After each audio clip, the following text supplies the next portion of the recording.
every springtime, about the time when the weather starts getting hot, my wife and I have this sort of ritual conversation that seems to take place. We always say, I think this is the time where we should actually buy a pool.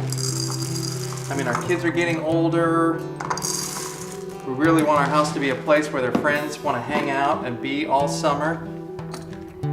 And then we start looking at our finances and realize, oh my goodness, there is no way we're even going to pay off my student loans before my oldest is ready to go away to college. Money is the most common cause of stress, not only in the United States, but throughout the entire world. I see it every day in my office, where people stressing about the issue of money are developing things like migraine headaches, chronic digestive problems, depression, severe anxiety, even heart attacks. We have a serious money stress problem on our hands. Breakfast! Well, the wealthy are not immune either. A recent study done by Boston University looking at families with more than $25 million in the bank still found that they were almost universally miserable worrying about money. So the question becomes, how do we stop stressing so much about money? Well, in order to do that, I think we need a new way to think about both money and happiness. So how do we get started? Well, I don't know if you know this, but if you're watching this, you may actually be one of the richest people in the world. How do you tell? Well, if you make more than $10,000 in a year, you're in the top 16% of earners in the entire world. If you have a car, you're in the top 8%. If you make more than $50,000 a year as a household, which is the US national average, you're in the top 1% of earners anywhere. Now, let's put this in a little bit of perspective. If you were to be a physician in a country like Malawi, you would make $275 a year. If you worked in Indonesia, the average hourly wage, 39 cents an hour. Now, I tell you these things not to make you feel guilty, but to put on some gratefulness for how much you actually have.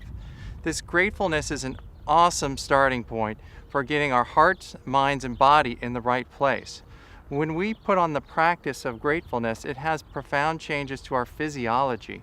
Our blood pressure goes down, our muscles start to relax, and our immune system even gets a boost. Now, I don't know about you, but when I think about my own finances and where I'm at, I don't feel usually like I'm in the top 1% of wealth in the entire world. And I think the reason for that is we live in this culture of consumption where the focus is really on stuff, getting more stuff, getting better stuff, fixing our stuff, and then keeping our eyes constantly peeled for what great stuff is coming down the pike that we need to go after. The hard thing is that consumer research has shown we are somewhat happy when we are on the hunt for stuff. That happiness increases a bit at the moment of purchase, and then it drops off quickly once we've had the stuff for a while. Which is why we all want the next great model of the smartphone that we love. We want the next model of our favorite car, a better house, or the latest in fashion design. Now, what is good news is that we don't have to live our life that way. And in fact, there's this whole body of research called happiness research that looks at the happiest people in the world, and they live their life pretty differently, and it's worth taking a look at. One, they live their life with great passion.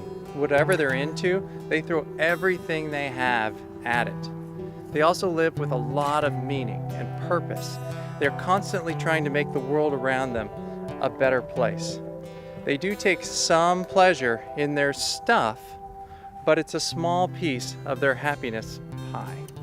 They regularly give stuff away. They're focused on relationships and investing in people around them. When they spend their money, they spend it on experiences rather than stuff, because they know memories last forever and stuff just gets old and breaks. They have a budget that leads them to less debt, which allows them the freedom to live life according to what gave them their passions and meaning in the first place. Now, what I want us to do with that is I want us to take those lenses or those filters for the next major purchase decision that we have to do. I want us to ask ourselves when we are thinking about buying that next thing, is this something that'll help me live my life with more passion? Will it contribute to my sense of meaning and purpose? Will it give me more freedom, or will it just give me more stress? Will it help me invest in the relationships that I have around me? What I hope for you and for me, both today and tomorrow, is that we learn to live our life with a deep sense of meaning and purpose, that we live it with passion, that we invest in the relationships that are around us, and that we have a budget that's our roadmap to freedom so that we can delve into the things that really give us meaning and purpose in the first place. That is money well spent and a life well lived.